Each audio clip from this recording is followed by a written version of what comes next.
السلام علیکم جی. گزشتہ جمعے کے روز لاہور میں ظاہر ہے ہم بیٹھک کے لیے ایک جگہ پہ اکٹھے ہوتے ہیں کچھ دوست. تو وہاں پہ پشاور کے ایک نامور صحافی ہیں فخر کاکا خیل صاحب، اور یہ مشرف والی جو امریکی جنگ ہے یہ انہوں نے فیلڈ میں رہ کے کور کی ہے، اور کئی دن جو ہے وہ بقول ان کے دفاتر میں ہی مقیم رہنا پڑتا تھا، کیونکہ دھماکے اتنے زیادہ ہوتے تھے، ڈرون اتنے زیادہ ہوتے تھے، اور پھر اسپاٹ پہ پہنچنا اور اس کی کوریج کرنا. تو فخر بھائی جو ہیں وہ تشریف لائے. نصرت جوید صاحب والے بولتا پاکستان کے اندر اکثر ان کا ذکر ہوا کرتا تھا، تو ہمارا اشتیاق ان سے ملنے کا تھا. وہ بھی اپنے فین نکلے اور کہنے لگے کہ یار دو کو میں بڑا فالو کرتا ہوں، ایک بیپر کو اور ایک رضی دادا کو، وہ تو بیڑا تار جائے. تو اس پہ کسی دوست نے کہا کہ نہیں، بیپر جو ہے وہ تو بہت زیادہ وہ اپنی وہ کرتی ہیں. انہوں نے کہا ابھی یہی کر دینے، لیکن ذرا شستہ زبان کر دینے. خیر، ڈسکشن شروع ہوئی تو ہم سارے لوگ وہ عدلیہ میں کیا ہو رہا ہے اس حوالے سے ڈسکشن کرنا چاہ رہے تھے. فیصل شکیل صاحب بھی اس گفتگو کے اندر شریک ہو گئے. تو جب کوئی آدھے پونے گھنٹے کے بعد وہ نشست برخاست ہوئی تو وہاں پہ انہوں نے ہنس کے اٹھتے ہوئے کہا اب آپ نے اس پہ ویلاگ کرنا ہے، اب آپ اس پہ ویلاگ کریں گے، میں آپ کی آنکھوں میں دیکھ رہا ہوں. میں نے کہا کہ ہاں یہ ویلاگ کا موضوع تو ہے. جو کنکلوژن نکلا وہ یہ تھا کہ یہ جنگ جو ہے یہ پاکستان کے اندر عدلیہ کی جنگ نہیں ہے، یا آزادی اظہار کی جنگ نہیں ہے، یا عمران خان کی جنگ نہیں ہے. یہاں پہ جو عالمی قوتیں ہیں جنہوں نے پہلے افغانستان کو اپنا لڑائی کا ایک مرکز بنایا ہوا تھا، سازشوں کا ایک مرکز بنایا ہوا تھا، اب وہاں سے وہ سازشوں کا مرکز کھسک کے پاکستان میں آیا ہے، اور براستہ پشاور وہ لاہور پہنچ چکا ہے. اور یہ بنیادی طور پہ پنجاب، میں نے اس پہ لقمہ دیا کہ ویسے بھی بیشتر جنگیں جو ہیں وہ پنجاب میں ہی ہوئی ہیں. پانی پت ہو کی جنگیں تو مشہور ہیں نا، ہمیں باقاعدہ سازا نے ڈنڈے مار مار کے یاد کروائی ہیں. پانی پت کی پہلی جنگ تھی، پانی پت کی دوسری جنگ. تو انہوں نے کہا کہ بیسیکلی وہی تاریخ اپنے آپ کو دہرا رہی ہے. پنجاب جو ہے وہ اس وقت عالمی قوتوں کا جو ہے وہ مرکز بن گیا ہے جنگ کا، اور اس بات کے اوپر باقی دوستوں کا بھی تھا. اچھا، عالمی جو مرکز بن گیا ہے اس کی کیا وجوہات ہیں؟ دیکھیے، ایک طرف چائنا ہے، چائنا کے $30 ارب پاکستان میں انویسٹ ہوئے ہیں، اور اس سے اس نے $30 ارب لگا کے تو وہ $60 ارب تو کمائے گا نا، ٹھیک ہے نا. تو میرا مطلب ہے تقریباً $100 ارب کی اس کی گیم پڑی ہوئی ہے. چائنا کے لیے $100 ارب بڑی گیم نہیں ہونی چاہیے اگر ہم انویسٹمنٹ کے حوالے سے دیکھیں، کیونکہ اس سے تو ایک اسٹریٹجک ڈیپتھ بھی تو چاہیے نا، ایک لنک بھی تو چاہیے نا عرب اور پینسولا کے ساتھ. تو لہٰذا ایک اس کا رستہ کھلتا ہے سی پیک کے ذریعے، تو وہ ایک فریق تو وہ ہو گیا. دوسرا فریق جو ہے وہ امریکنز ہو گئے. امریکن کا خیال ہے کہ اپنا ایران جو ہے وہ پہلے ہی ہمارے ہاتھ میں نہیں ہے یا ہمارا مخالف ہے. سعودیز بھی اب جو ہیں وہ ہمارے اثر سے نکل رہے ہیں، ٹھیک ہے. تو کیونکہ چائنا نے سعودیوں کی اور ایرانیوں کی آپس میں تعلقات بحال کروا دیے ہیں جو بالکل ٹوٹے ہوئے تھے، اور ان ٹوٹے ہوئے تعلقات کا سب سے زیادہ فائدہ امریکنز کو پہنچ رہا تھا، ٹھیک ہے. اور ظاہر ہے اس میں کسی نہ کسی لیول پہ گفتگو ہوئی ہوگی نا. حوثی باغیوں نے فوری طور پہ 6 ماہ کی جنگ بندی کا اعلان کر دیا ہے. یہ جو چائنا نے سعودیہ اور اس کے درمیان صلح کروائی ہے اس کا فوری طور پہ یہ آیا ہے. اور آج میں دیکھ رہا تھا ایک کلپ کہ ایران کے ایک قاری نے مکہ مکرمہ میں ہونے والی قرت کا انٹرنیشنل کمپٹیشن بھی جیت لیا ہے، ٹھیک ہے. تو یہ سارے سمٹم کو ملا کے پڑھا جائے آپس میں. وہ ہوتا ہے نا کہ قانون کی فلاں شک جو ہے فلاں شک کے ساتھ ملا کے پڑھی جائے، تو ان سب کو آپس میں ملا کے پڑھا جائے تو امریکنز کو پاکستان سے بھی اپنے مفادات کی رخصتی جو ہے وہ گوارا نہیں ہے، جبکہ خاص طور پہ پاکستان کے اندر موجود کچھ پارٹیاں ان کو گھیر کے لانے کی کوشش کر رہی ہوں۔ پاکستان کا ہمیشہ یہ عالمی طور پہ موقف رہا ہے کہ ہم غیر جانبدار ہیں، ہم غیر جانبدار تحریک جو تھی اس کے بھی ایکٹیو ممبر رہے ہیں، ہم کسی سیٹو اور سینٹو کے بعد ہم کسی گروپ میں شامل نہیں ہوئے، ہم نان نیٹو الائی ضرور رہے ہیں امریکہ کے، لیکن ہم کسی اور مطلب اس طرح کے کسی ایگریمنٹ کے اندر شامل ہونے سے احتراز کرتے رہے ہیں، اپنی غیر جانبدارانہ پوزیشن بحال رکھی ہے ہم نے۔ تو ہمارا یہ خیال تھا کہ ہم کسی ایک گروپ کے ساتھ جب منسلک ہوتے ہیں تو یا مطلب امریکن کے ساتھ جب منسلک ہوئے ہم یا نیٹو کے امریکہ کے نان نیٹو الائی بنے تو اس نے ہمیں ایکسپلائٹ کیا ہے، ہم سے جنگیں لڑوائی ہیں، ہم سے ورک فورس لیا ہے، اور اس کا جواب کے اندر جو اس نے معاوضہ دیا ہے ہمیں وہ بھی بہت کم ہے، اور وہ اس نے انڈیویجولز کو اوبلائز کیا ہے۔ ہماری ریاست کو اس کا فائدہ نہیں ہوا، ہمارا انفراسٹرکچر تباہ ہو گیا، ہمارا سوشل فیبرک جو تھا وہ تباہ ہو گیا، اور وہ یہاں سے اچھا برین اٹھا کے لے گیا وہاں پہ، یا چلے جاتے ہیں لوگ۔ تو اس کے باوجود بھی ہمیں جو ہے اگر ہم انڈیا کے ساتھ ہی مقابلہ کریں تو ریشو وائز اوورسیز پاکستانیوں کی تعداد جو ہے ریشو وائز ان کی 1.5 ارب آبادی ہے، ہماری 25 کروڑ ہے تقریباً۔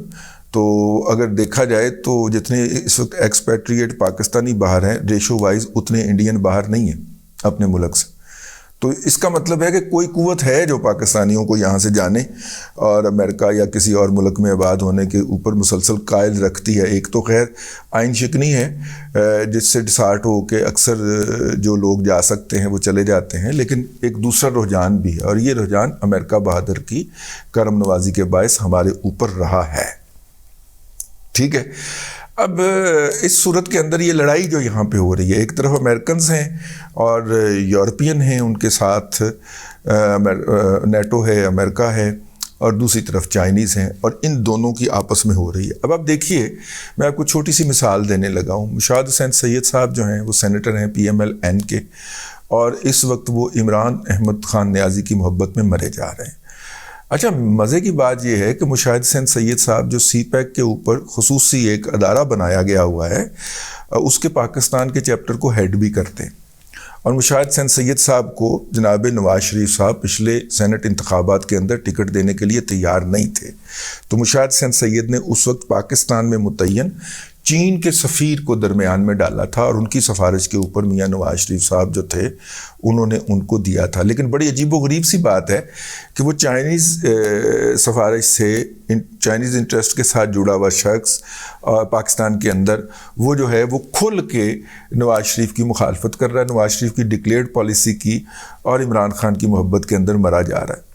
اسی طرح اور بھی جتنے بھی اس طرح کے عناصر ہیں، اگر آپ ان کی وہ والا دیکھیں جس کو کیا کہتے ہیں کہ ان کی اٹھان دیکھیں، ان کی بنت دیکھیں، ان کے معاملات دیکھیں اور سمجھیں، تو آپ کو عجیب و غریب سی چیز نظر آئے گی۔ جیسے اعتزاز احسن صاحب مسلسل جو ہے وہ عمران خان کی محبت کے اندر مرے جا رہے ہیں، تو اس پس منظر میں دیکھیں، ٹھیک ہے۔ اور لطیف کھوسہ صاحب جو ہے ان کو بھی عمران خان کی محبت جو ہے وہ جلدی الیکشن یاد آ گئے۔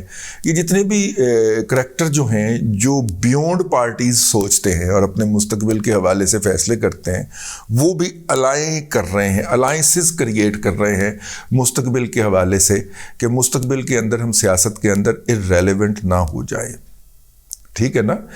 اور ماشاءاللہ اپنا شاہ جی جو ہیں، اپنا اگر آپ کو یاد دلاؤں، مشاہد صاحب جو تھے وہ اتنی تیزی سے پرائم منسٹر نواز شریف کہا کرتے تھے نا اپنے، جب وہ تھے نواز شریف صاحب کے منسٹر تو ہماری ہنسی چھوٹ جایا کرتی تھی۔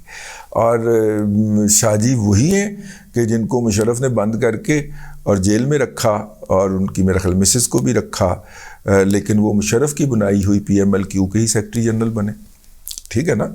تو یہ اپنی جگہ کے اوپر تاریخی حقائق ہیں۔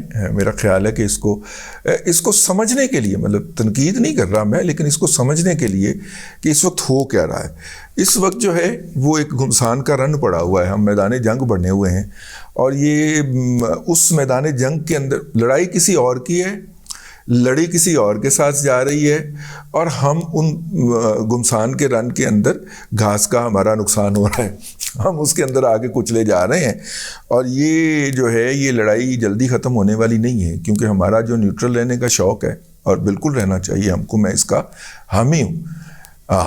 یہ کمرے کے اندر ایک یوتھیا قسم کی مکھی گھسائی ہے، یہ پتہ نہیں کہاں چھپی ہوتی ہے، جیسے ہی میں ولاگ کرنے بیٹھتا ہوں تو فوری طور پہ حملہ آور ہو جاتی ہے، اور جب میں ولاگ کر کے فارغ ہوں گا نا، میں وہ دوائی لے کے اس کو ڈھونڈتا پھروں گا، یہ ملے گی نہیں۔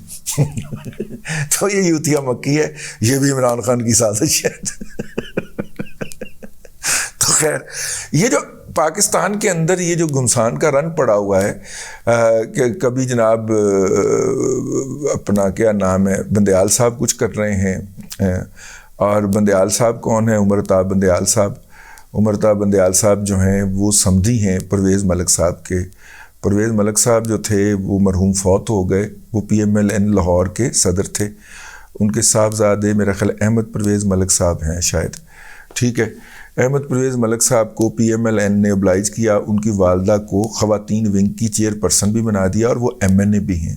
3 PMLN کی MNA کی سیٹیں جو ہیں کہا جاتا ہے کہ ان کے گھر میں ہیں، اور جو ہے ریزرو سیٹوں پہ تھیں پہلے، پھر یہ جنرل الیکشن لڑ کے شائستہ پرویز ملک صاحبہ بن گئیں۔ شائستہ صاحبہ کے ساتھ کسی نے کوئی ڈائیلاگ لکھا ہوا تھا، پتہ نہیں اس کی کریڈیبلٹی کتنی ہے، لیکن یہ ہے کہ ان سے کسی نے پوچھا کہ سحر جو ہیں وہ آپ کی بہو ہیں؟ انہوں نے کہا بالکل میری بڑی پیاری اور اچھی بہو ہیں۔